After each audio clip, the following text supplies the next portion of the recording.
United academy نوبار میں job چلا رہے ہیں, یہ آپ کے ذہن میں کیسے آیا کہ یہ اس فیلڈ میں آیا جائے, لوگوں کی خدمت کی جائے؟ کیونکہ جب بھی تعلیم ایجوکیشن کی بات ہوتی ہے واقع اینڈ میں ایک ہی نام پکارا جاتا ہے, وہ عابد علی صاحب کا نام ہے, تو اس پر آپ کیا کہتے ہیں؟ یہ تو آپ نے میرے خیال میں کچھ زیادہ بتا دیا میرے حوالے سے, لیکن یہ آپ کی بات ٹھیک ہو سکتی ہے. میں آپ کو چلے تعارف کروا دیتا ہوں.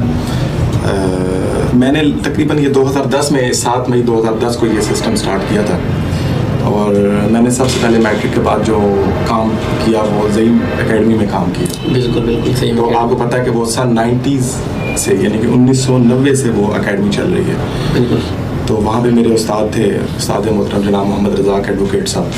تو انہوں نے میری تربیت, گرومنگ اور ساری چیزیں کی, اور انہوں نے یہ شوق میرے اندر ڈالا. حالانکہ ان کو اور بھی بہت سارے شاگرد ہیں, لیکن میں ان کا ایک واحد شاگرد ہوں جو میں گزشتہ 15 سال